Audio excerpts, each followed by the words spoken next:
नमस्कार दोस्तों, स्वागत है आप सभी का इसी नौकरी चैनल पे। दोस्तों, इस वीडियो में हम लेके आए हैं टॉप 10 सिनोनिम जो कि 2018 से अब तक फ्रेंड पूछे ही जा रहे हैं। और फ्रेंड्स, हो सकता है कि अगस्त में जो भी आपकी परीक्षा है एसएससी सीजीएचएसएल की स्टेनोग्राफ की, शायद उसमें एक क्वेश्चन इसमें से पूछ लिया जाए। तो इसमें फ्रेंड 2018 के जितने भी पिछले साल के पूछे गए हैं सिनोनिम, उसका हमने एक साल लिया है और ये पहला पार्ट है। और ऐसे ही मैं 10-10 क्विजों के माध्यम से पार्ट 2 पार्ट 3 चलाता रहूँगा। ठीक है, तो हो सकता है इसमें से आपके लिए क्वेश्चन फंस जाए सिनोनिम में से।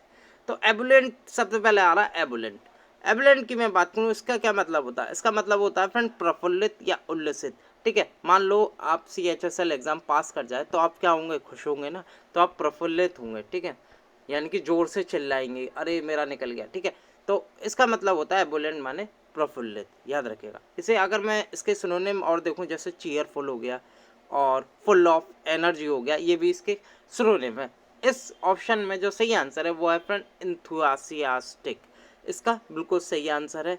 या अगर ये नहीं होता तो फ्रेंड होता high spirited.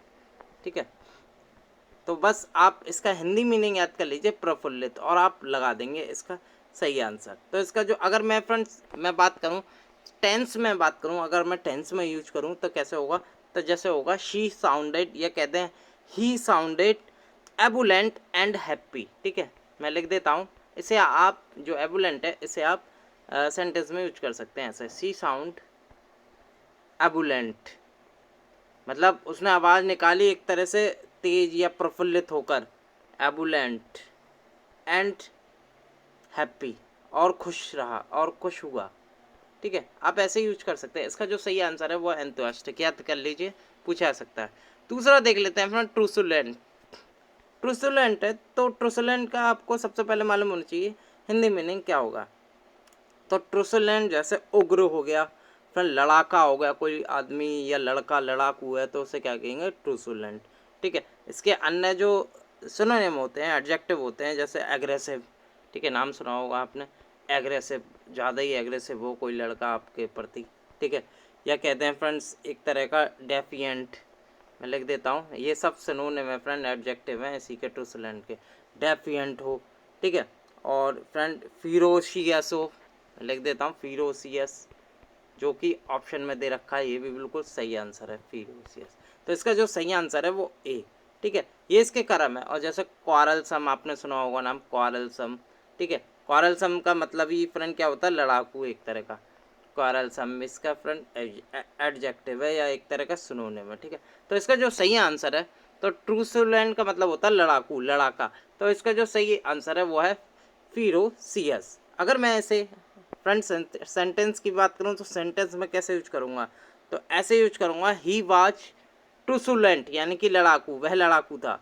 He was truculent and difficult to deal with, यानी कि उससे हम डील नहीं कर सकते इतना, वो थोड़ा या कहते हैं एग्रेसिव है। ठीक है, याद रखिएगा, फिरोशियस इसका सही आंसर है।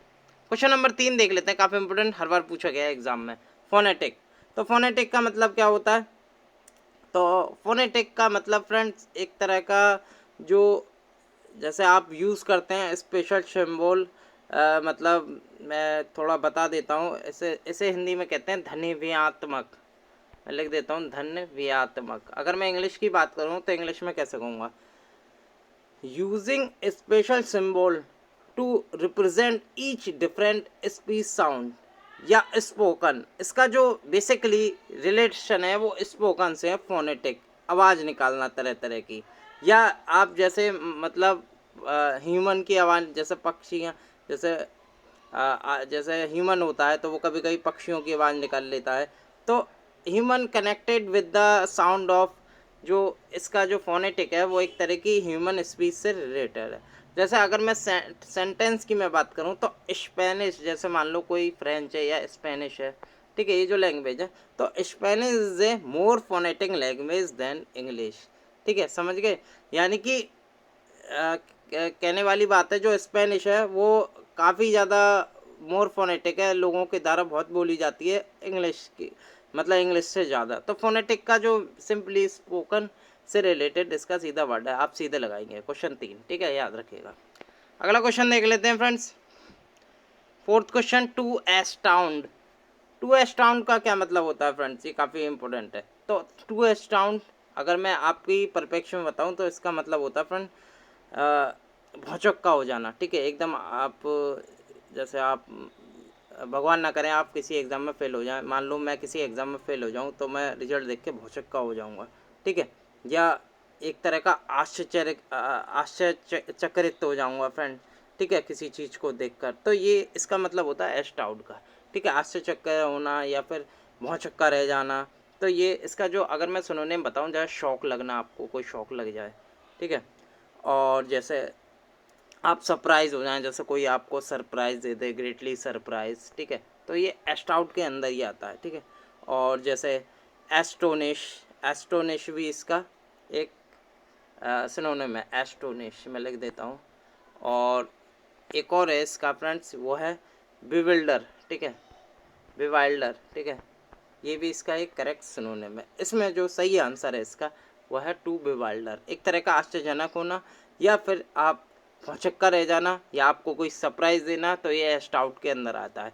तो इसका आप लगाएंगे बिवाइल्डर। और भी दो तीन सिनोनिम मैंने बताया, जैसे शॉक बताया और सरप्राइज़ बताया, ये भी इसके अंदर ही आता है, ठीक है। अगर मैं किसी सेंटेंस में यूज करूँ तो कैसे करूँगा, तो इसका हम जैसे बिवाइल्डर है, इसका हम यूज कर सकते हैं टू कन्फ्यूज़ समबडी, ठीक है। किसी मतलब लड़के को कंफ्यूज करना या किसी बंदे को कंफ्यूज करना, बिवाइल्डर, ठीक है। एस्टाउट का सीधा संबंध बिवाइल्डर से। और फ्रेंड्स एसएससी सीएचएसएल ऐसे ऑप्शन सिनोनिम डालता है जो आपको पता ना हो, ठीक है, एक तरह का एक्रोनिम डाल देता है।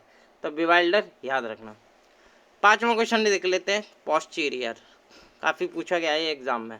पोस्टीरियर का मतलब आपको सबसे पहले पता होना चाहिए फ्रेंड। इसका अगर हिंदी में बताऊं तो इससे कहते हैं उत्तरकालीन या पश्च, या मैं लिख देता हूँ पश्च कहते हैं या उत्तरकालीन कहते हैं, मैं शॉर्टकट में लिख देता हूँ उत्तरकालीन, या कहते हैं फ्रेंड्स इसे परवर्ती कहते हैं, हिंदी में परवर्ती भी कहते हैं पोस्टीरियर का मतलब, ठीक है। अगर आप हिंदी में मीनिंग समझ गए तो आप आराम से कर सकते हैं इसे, ठीक है। और इसका जो अगर मैं जैसे इंग्लिश में बताऊं तो जैसे कहते हैं फॉलोइंग, ठीक है, जैसे पीछा करते हैं किसी का फॉलोइंग, या कहते हैं सक्सीडिंग, सक्सीड करना, जैसे कोई किंग है उसे उसका बेटा आ गया तो सक्सीड कर लिया उसने, सक्सीडिंग। तो ये सब पोस्टीरियर्स में ही आते हैं। रियर, जैसे रियर कैमरा होता है या रियर ग्लास होता है जैसे, ठीक है, रियर टायर होता है, ठीक है। तो ये रियर, ये सब फ्रेंड पोस्टीरियर के ही हैं, ठीक है। इसका जो सही आंसर है वो है फ्रेंड डोर्सल। तो डोर्सल इसका करेक्ट सिनोनिम है, लेकिन एसएससी ऐसे ऑप्शन रखता है जो आपको पता ना हो, ठीक है, मैंने आपको बता दिया, ठीक है।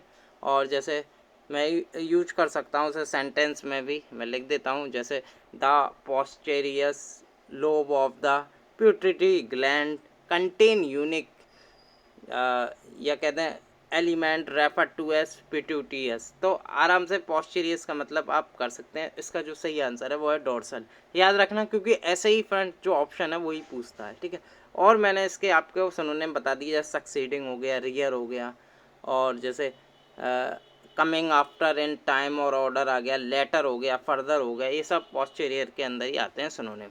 चलिए छठा क्वेश्चन मैं बताता हूँ, काफ़ी इंपॉर्टेंट, बहुत बार एग्जाम में पूछा गया, कैजुअल।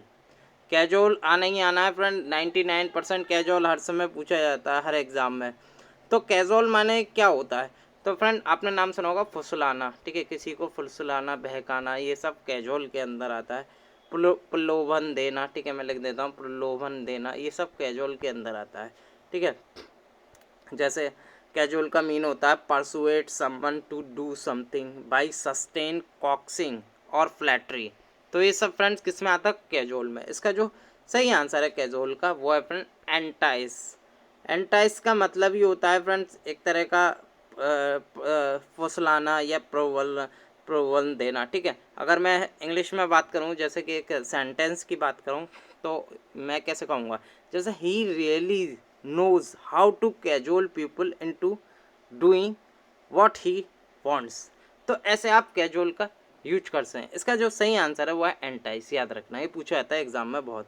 हिंदी में आप याद रखना फुसलाना, प्रलोभन देना, ठीक है, याद रखना। सातवां क्वेश्चन देख लेते हैं, फस्टियन, फ्यूस्टियन देख लेते हैं, फ्यूस्टियन सातवां क्वेश्चन काफ़ी इंपॉर्टेंट। फ्यूस्टियन तो आप जानते हैं, जैसे फ्यूस्टियन का मतलब होता है आडंबरपूर्ण या कहते हैं अर्थहीन, आडम्बर, या जैसे आप, मैं कोई आडंबर रच रहा हूँ आपके सामने, ठीक है, तो आडंबर पूर्ण, पूर्ण, ठीक है, आडंबरहीन नहीं, या कहते हैं अर्थहीन, मीनिंगलेस, ठीक है।